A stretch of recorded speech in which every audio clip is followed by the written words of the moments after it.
Em 1994, a Biblioteca Britânica pagou o equivalente a bem mais de 12 milhões de dólares por um livro que o Dr. Brian Lang, o chefe executivo da biblioteca na época da compra, descreveu como certamente a aquisição mais importante em nossos 240 anos de história.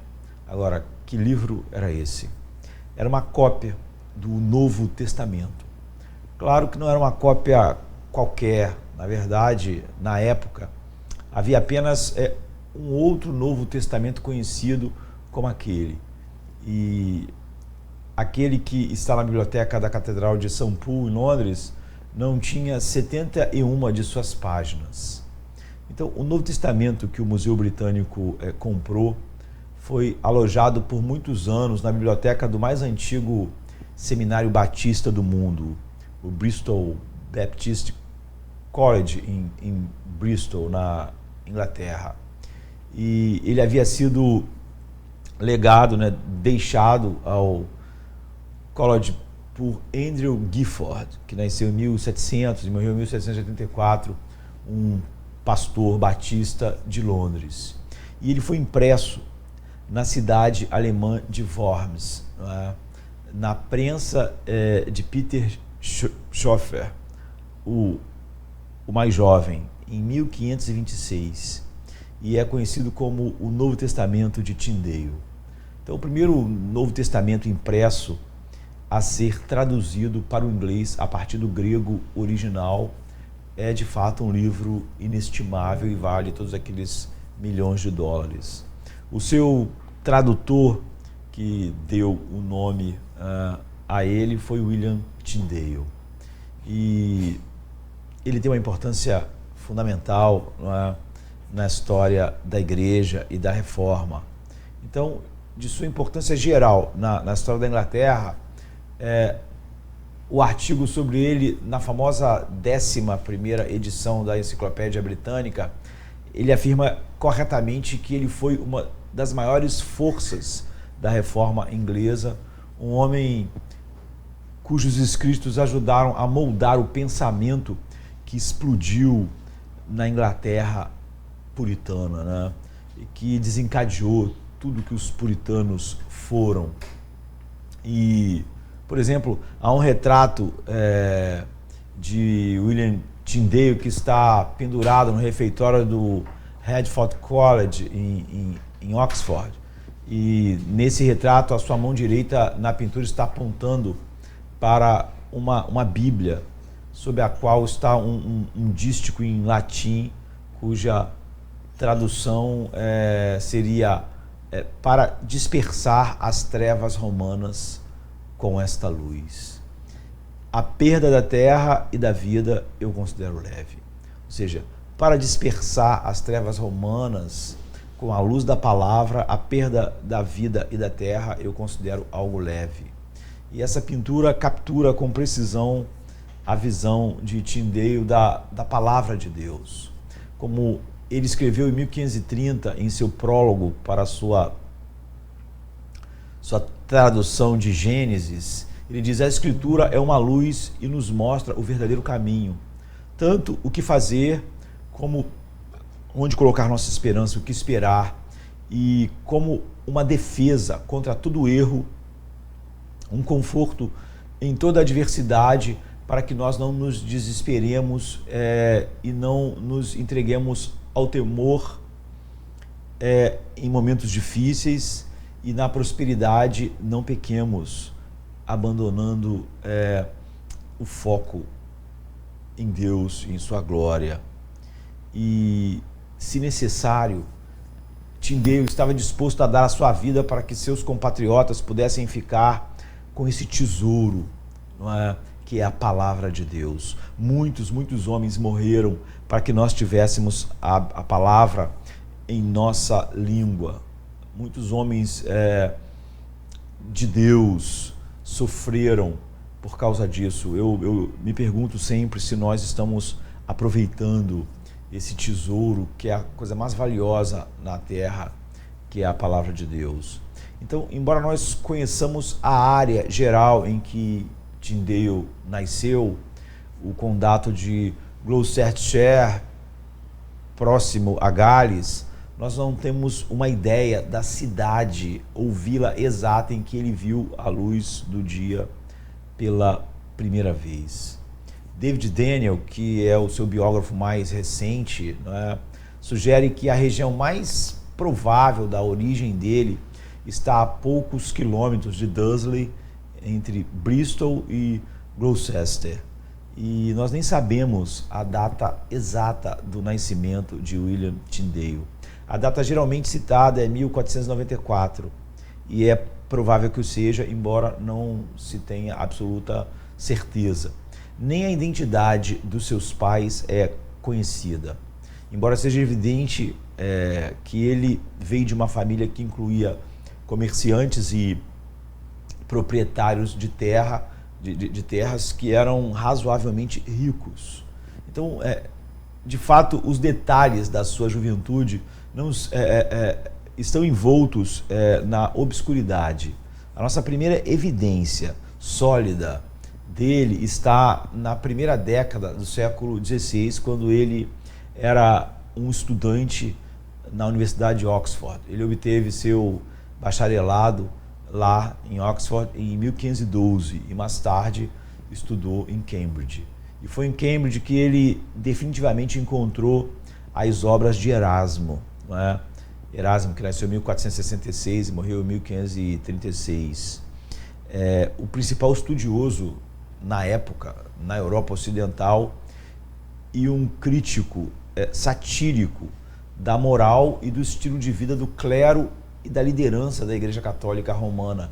Ele que também fazia parte da Igreja, como Tyndale, e ele que acabou, Erasmo, tendo um grande debate da Reforma com Lutero pela Igreja Católica. Então, a Europa, no início do século XVI, estava passando por uma série de transformações massivas durante a vida de Tyndale, social, política, religiosa, intelectual. E Erasmo, ele provou ser o principal catalisador no processo de mudança. Então, na esperança de recuperar a vida e a experiência da igreja primitiva, Erasmo imprimiu pela primeira vez uma cópia do Novo Testamento em grego em 1516. Então, antes desse ponto no tempo, o Novo Testamento só estava geralmente disponível na Europa Ocidental em uma tradução latina, datada do final do século IV, uma tradução que no final da Idade Média obscureceu definitivamente uma série de áreas chaves da doutrina cristã. E Erasmo ele expressou abertamente o desejo de que o seu Novo Testamento grego fosse lido por muitos da classe trabalhadora na Europa e que revelasse a vasta diferença entre a simplicidade do cristianismo do Novo Testamento e o estado degenerado em que a Igreja Romana se encontrava no começo do século XVI. Então, apesar de Erasmo ser o grande debatedor com Lutero na Reforma, ele, de certa forma, foi o catalisador dela. Erasmo, a gente deve notar, ele contentou-se em criticar a moral da Igreja Católica Romana. Sua doutrina, em muitas áreas, tão aberrante quanto a sua moral, ele realmente não via como um problema as doutrinas, tanto quanto a moral e o estilo que a Igreja tomou, o estilo de vida contrário à simplicidade da Igreja inicialmente. Mas aqueles que leram o seu Novo Testamento em grego, homens como Martinho Lutero, 1883, 1546, bem como o próprio Tyndale, felizmente, por causa do Novo Testamento em grego de Erasmo, Lutero e Tyndale tiveram acesso ao Novo Testamento, em grego. E eles chegaram à conclusão de que nada iria mudar no que diz respeito à moral da Igreja de Roma, até que houvesse um retorno à doutrina bíblica, à verdade bíblica. E essa é uma das diferenças mais decisivas entre os reformadores e os vários críticos da moralidade da Igreja Romana, como era o caso de Erasmo. Então, o primeiro encontrou um fundamento da corrupção da Igreja Romana em seus erros doutrinários, enquanto o último se contentou, como Erasmo, em criticar as falhas morais da Igreja Romana e recomendou um retorno à simplicidade da vida na Igreja no Novo Testamento, mas não se opôs à doutrina. Então, para críticos como Erasmo, a doutrina não era um problema. J. Packer, em sua introdução à escravidão da vontade de Lutero, eles comparam o programa de renovação ou a reforma da igreja que Erasmo queria a uma pessoa que está fazendo uma dieta. O problema é simplesmente a remoção de alguns quilos excedentes de excesso de gordura. Mas para os reformadores, incluindo Lutero e Tyndale, entretanto, a doutrina foi fundamental para restaurar o cristianismo bíblico, porque o verdadeiro evangelho é, antes de mais nada, uma questão de fé na revelação final de Deus. E a fé é inextricável da verdade e da doutrina. Então, foi provavelmente durante o seu tempo em Cambridge, por volta de 1520, que Tyndale chegou às convicções evangélicas. E em 1521, ele deixou a Universidade de Cambridge para se tornar capelão e professor particular na casa de Sir John Walsh, em Little Sedbury Manor. Então era uma casa em Castlewood e foi enquanto ele trabalhava para Walsh que Tyndale chegou a outra firme convicção. Ele percebeu que a impressão do Novo Testamento em grego era apenas o primeiro passo para reformar a igreja.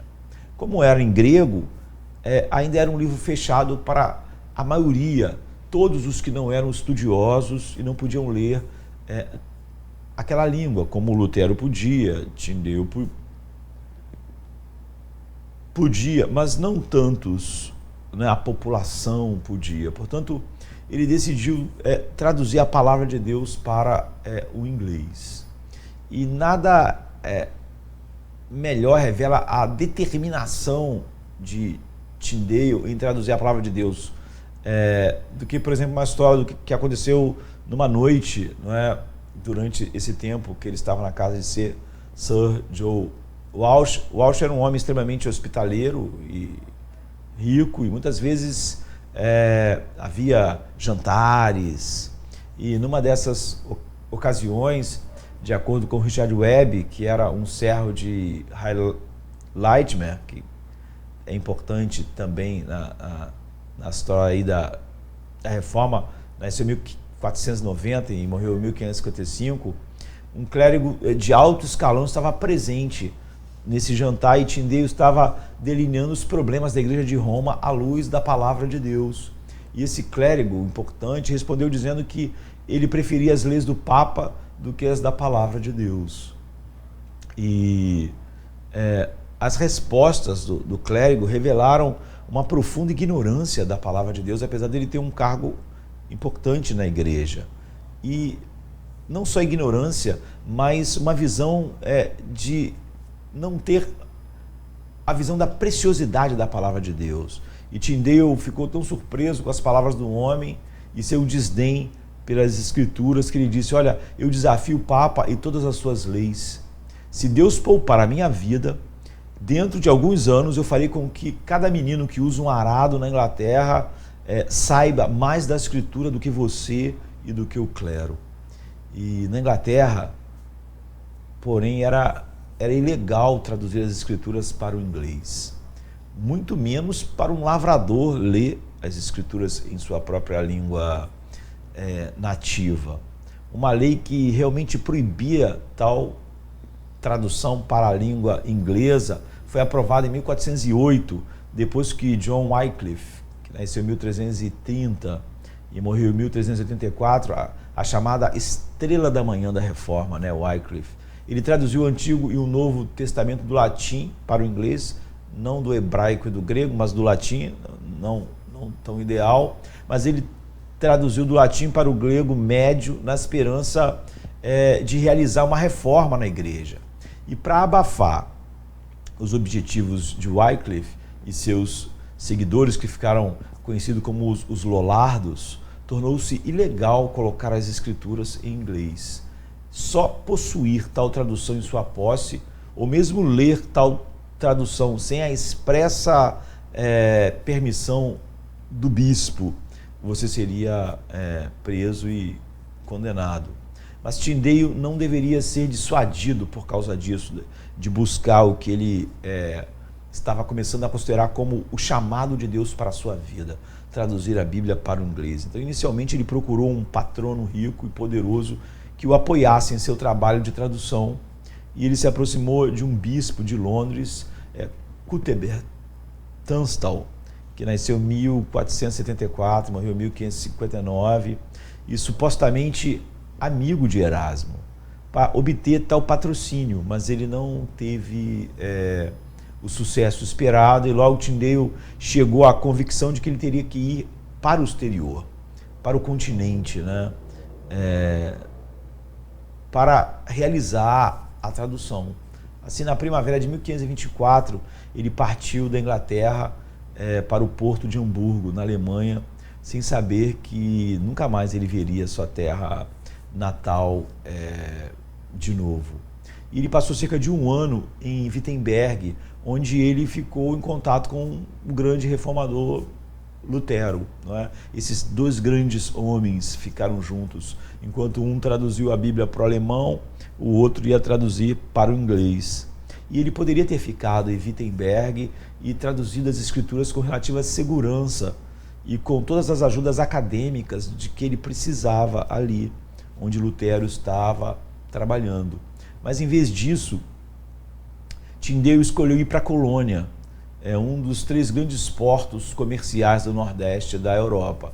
E a principal razão para a mudança, sem dúvida, tem a ver com o fato de que Colônia ficava às margens do rio Reno, que desaguava no Mar do Norte, e os barcos vinham lá em viagens comerciais constantes da Inglaterra. E Tyndale, ele queria que suas escrituras traduzidas fossem levadas para a Inglaterra, onde elas poderiam ser lidas. Esse era o propósito. Uma tradução em inglês faria muito pouco bem se ficasse lá presa no coração da Alemanha. Então, em Colônia, ele terminou sua tradução do Novo Testamento grego, e junto com ele estavam notas marginais, muitas das quais ele tirou da tradução de Martinho Lutero das escrituras para o alemão. E uma indicação do seu uso do Novo Testamento alemão de Lutero, que apareceu em 1522, ficam evidentes. E tudo que sobreviveu, no entanto, é um manuscrito até Mateus 22, visto que quando ele estava prestes a publicar, ele foi entregue às autoridades católicas romanas. Então, Tyndale, ele conseguiu escapar com sua tradução e subiu o rio Reno, até Worms. E em Worms, na prensa de Peter Schoeffer, o mais jovem, né? Seu pai, Peter Schoeffer, o mais velho, nasceu em 1425 e morreu em 1503, tinha sido um aprendiz de Johann Gutenberg, que é quem inventou isso, né? E que foi algo fundamental para a reforma.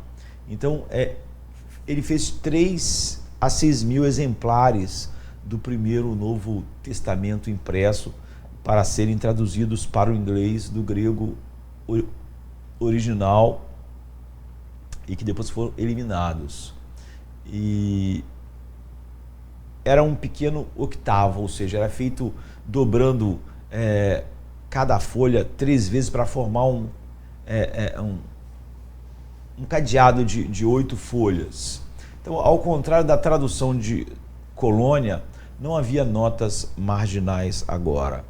E, embora houvesse tais notas em sua edição definitiva de 1534, nem havia um prólogo. A página do título, que está faltando em 2 das cópias que sobreviveram, uma cópia foi descoberta mais recentemente, em 1996, em Aberhardtswing, tem a página do título e não continha o nome de Tyndale. E o novo, a gente lê assim ali nessa página inicial, o Novo Testamento como foi escrito e determinado que fosse escrito por aqueles que o ouviram, a quem também nosso Senhor Jesus Cristo ordenou que eles o pregassem a todas as criaturas, que todos tivessem acesso a ele. Então, nesse Novo Testamento não havia divisões de versos, como os que nós usamos, que não entraram em voga até a década de 1550. Apenas quebras de capítulos simples. E além disso, e é digno de nota que na edição de 1526, Tyndale seguiu o arranjo de Lutero do Novo Testamento, em sua tradução de 1523, em que Hebreus, Tiago e Judas, bem como Apocalipse, foram colocados no final da Bíblia. Os novos testamentos de Tyndale foram então contrabandeados de volta para a Inglaterra, como era a ideia, né, em barcos, escondido em fardos de tecido e outros recipientes de aparência inocente, e onde eles escondiam esses Novo Testamentos na língua inglesa. Então o sonho de Tyndale de dar às pessoas comuns a palavra de Deus começou a se tornar realidade. E no início de 1526 eles eram vendidos abertamente na Inglaterra. O preço era o salário de uma semana para um operário comum. Era uma semana de trabalho o preço de um Novo Testamento desse. E a resposta das autoridades da igreja, no entanto, a resposta não demorou a chegar. Quando a palavra, na tradução de Tyndale, chegou aos ouvidos de Cuthbert Tunstall, o bispo de Londres, ele começou a vasculhar todos os barcos que chegavam aos portos ingleses em busca desses livros preciosos, né? Então, muitos dos Novos Testamentos foram apreendidos ou mesmo comprados. E Tunstall, ele mandou queimá-los publicamente no coração de Londres em 1530. E ele descreveu o Novo Testamento de Tyndale como um veneno pestilento e pernicioso. Ironicamente, o dinheiro pago pelas cópias acabou voltando para Tyndale, que simplesmente usou o dinheiro para financiar outra edição. Ou seja, o bispo comprou todos para queimar, mas aí o dinheiro foi para Tyndale, que fez outra edição. Então não há dúvida de que Tyndale ele tinha um domínio sólido da língua grega.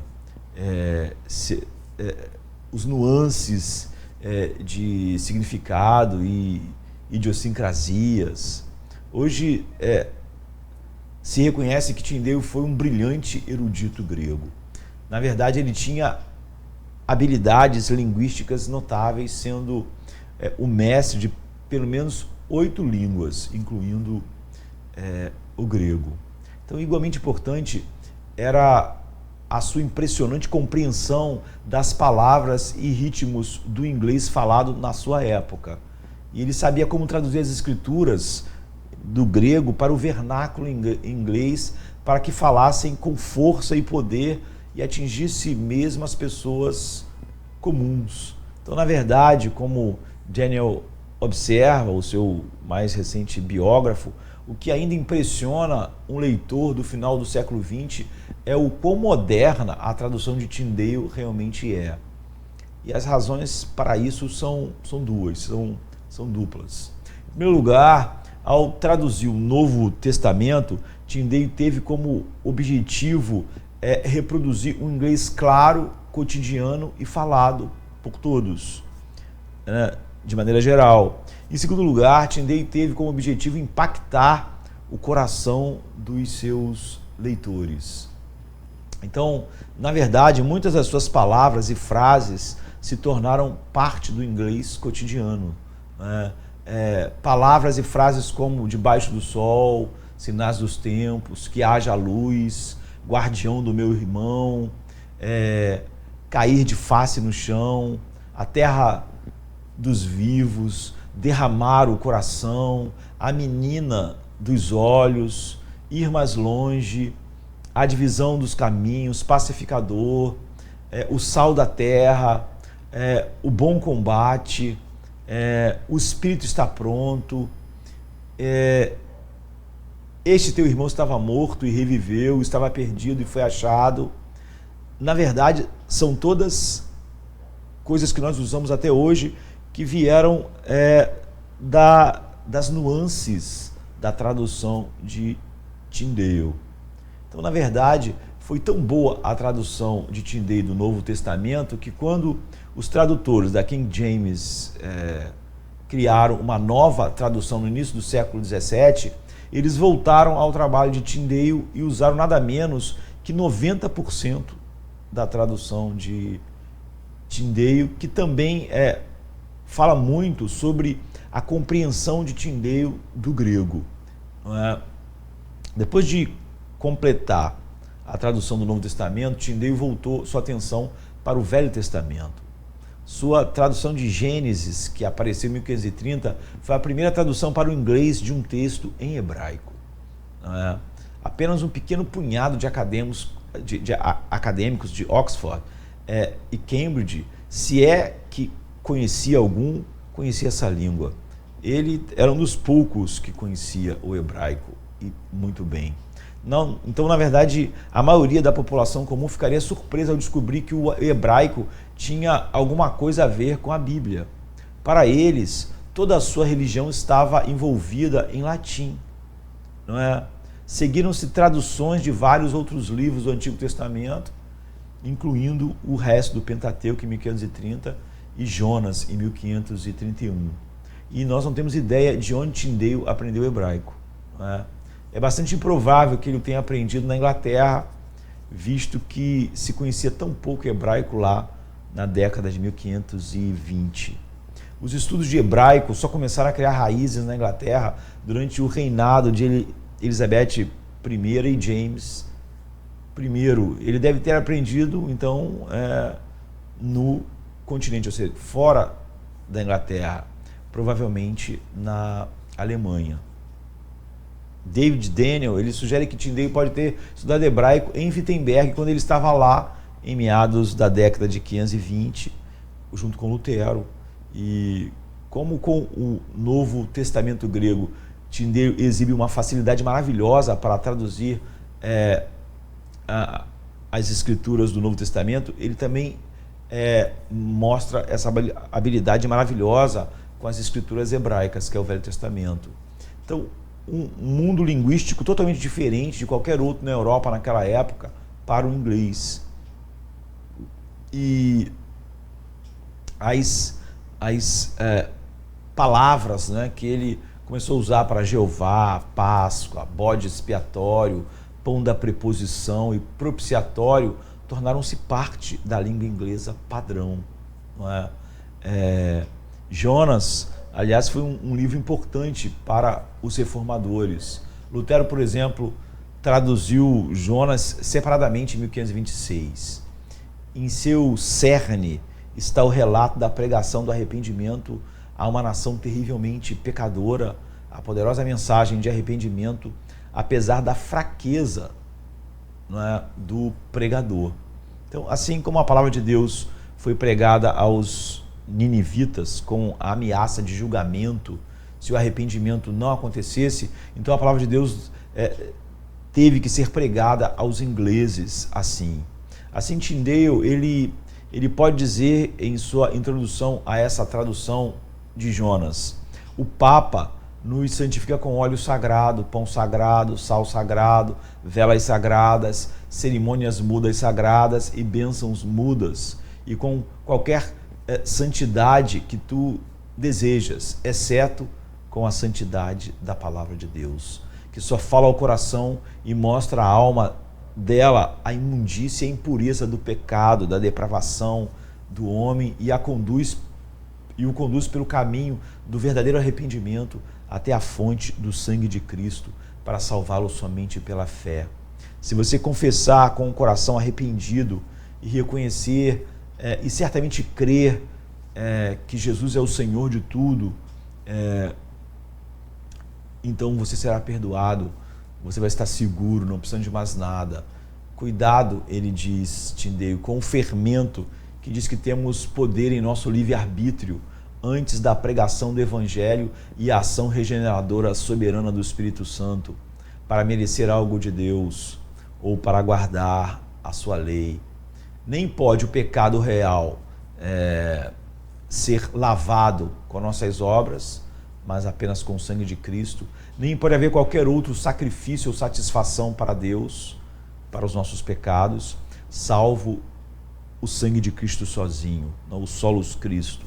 Por mais que não possamos fazer obras para Deus, mas receber a misericórdia soberana, nossa fé e arrependimento, por meio de Jesus Cristo, nosso Senhor, o único Salvador, a quem, para Deus, o nosso Pai, e por meio de quem o seu Espírito Santo nos conduz, através da semente purificadora, né, da regeneração,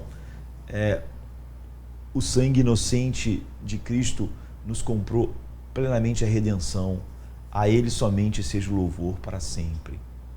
E ele escreveu: Senhor, abra os olhos do rei da Inglaterra quando as coisas começaram a ficar mais difíceis, não é? No início da década de 1530, Tyndale estava morando em Antuérpia, de onde o contrabando das escrituras para a Inglaterra podia ser facilmente executado. E em 1535,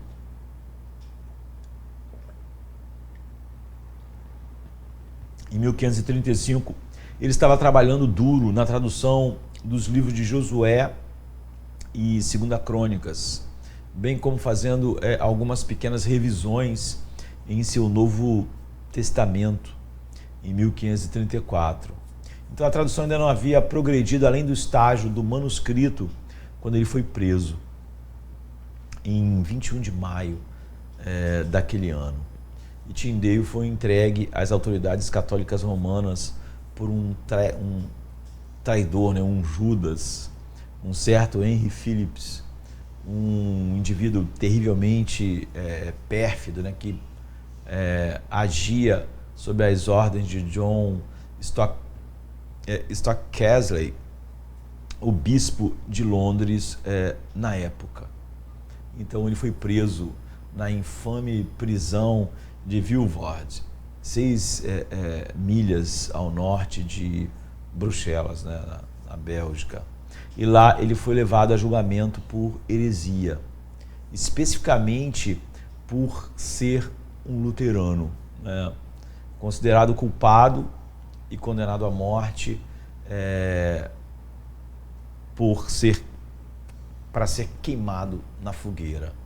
Então, 2 imagens das palavras do último ano de sua vida revelam o caráter do homem, né?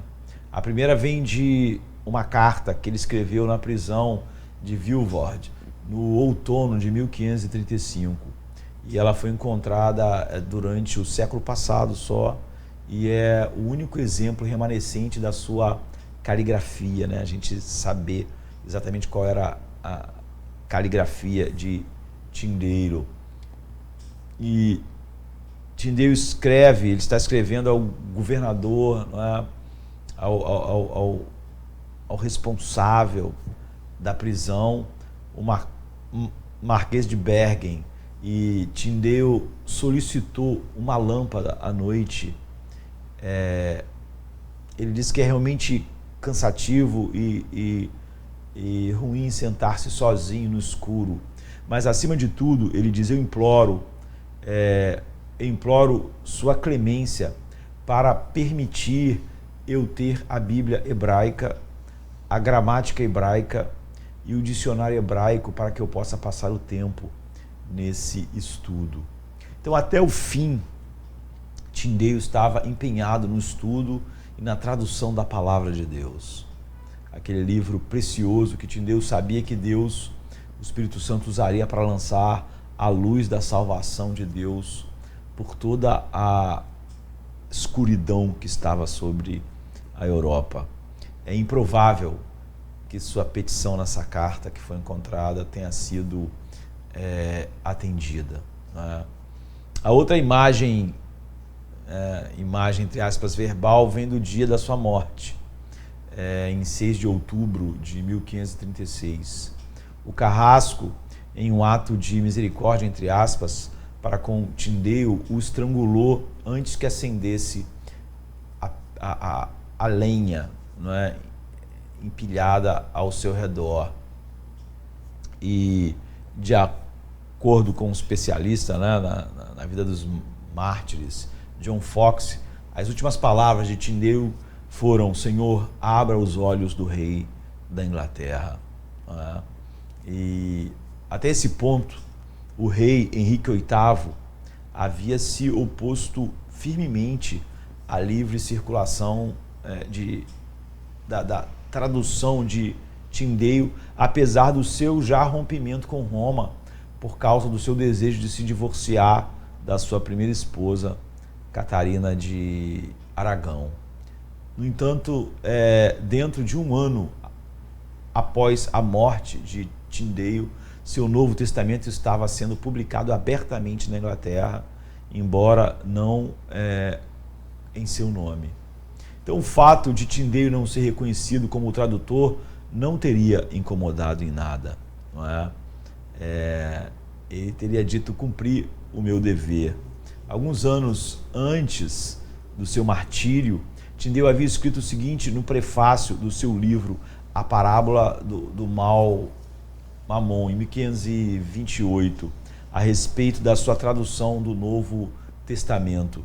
Ele diz: algum homem perguntará porventura, por que me empenho para fazer esta obra? Essa tradução, né, do Novo Testamento grego, do Velho Testamento hebraico. Por que me empenho em fazer esta obra? Eles me perguntaram, visto que a maior parte eles queimarão, visto que queimaram o Novo Testamento. Eu respondo: ao queimar o Novo Testamento, eles não fizeram outra coisa senão o que eu esperava. Nada mais farão se me queimarem também. Se for a vontade de Deus, assim será. No entanto, ao traduzir o Novo Testamento, eu cumpri o meu dever. Eu cumpri o meu dever de glorificar a Deus. E nós podemos dizer que dever glorioso aquele, né, que acabou sendo consagrado na versão King James. Seu Novo Testamento viveu por séculos e séculos após a sua morte, atingindo até hoje a nós. Como David Daniel observou recentemente, naquela que é a biografia definitiva de Tyndale, foi Tyndale que fez do povo inglês um povo do livro, um povo da palavra, né? O povo do livro. Eu acho que é assim que todos nós devíamos ser conhecidos. Então, quase 30 anos após o aparecimento da primeira edição do seu Novo Testamento, um protestante chamado John Rogers, que faleceu em 1555, foi julgado por sua fé cristã. Rogers, que havia se convertido por meio do testemunho do próprio Tyndale, foi informado por Stephen Gardiner, o senhor chanceler de Mary I, a rainha católica da Inglaterra, e o homem que estava julgando seu caso disse para ele que você não pode provar nada pela Escritura. A Escritura está morta. Só um animado expositor autorizado pode dizer o que a Bíblia diz. E Rogers respondeu: não, as Escrituras estão vivas, nós temos acesso a elas. Então, a convicção de Rogers a esse respeito foi moldada pela conquista de Tyndale, a quem Deus usou para fazer as Escrituras viverem para sempre, né, no coração ou nos corações e mentes de uma multidão de homens e mulheres ingleses, chegando em tantos lugares, não é? E como nós falamos, incendiando, por exemplo, uma era como a era dos puritanos, sendo iniciada na obra dele, assim. O que nós mais precisamos hoje é dessa paixão pela palavra e somente pela palavra. Tyndale é um exemplo perfeito dos homens que forjaram a paixão pelo sola escritura, que trouxe a reforma, né? E hoje nós temos, por causa desses homens, a Bíblia em nosso idioma, temos ela em nossas mãos e talvez não estejamos enxergando o tesouro que ela é, ou não gastando o tempo suficiente a cada dia nas Escrituras, mas nós devíamos, todos nós, estar dispostos a vivermos e morrermos pela Escritura e defender, como realmente Paulo chama a igreja, do baluarte da verdade, a coluna da verdade, defender o sola escritura todo o tempo e deixar a Escritura moldar, discordar e criar, dirigir a nossa cosmovisão, a maneira como nós vemos todas as coisas, e ver realmente como não há nada mais precioso do que somente as Escrituras. E nos opormos em nossa cultura a tudo que tenta colocar o humanismo secular e, enfim, todas essas coisas junto com as Escrituras. Nós queremos as Escrituras sozinhas, e sozinhas elas são suficientes para a vida e a piedade de todos nós, e todos nós devemos estar debaixo da sua autoridade. A nossa oração para os nossos dias deve ser que todos nós tenhamos um coração como o de William Tyndale e outros assim na reforma, que nós vamos falar em outros vídeos como esse. Que nós possamos orar para ter muitos Williams Tyndales nos nossos dias, a começar por nós mesmos, dispostos a viver e morrer pelo sola escritura, né? Pelo somente a palavra de Deus em nossas vidas, na vida da igreja, e moldando a maneira com que a gente enxerga todas as coisas. Amém, queridos? Amém. Come to me, you weary one, and I will give you rest.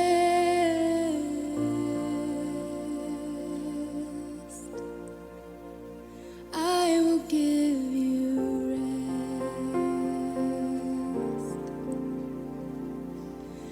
Come to me, you weary ones, and I will give you rest. Jesus.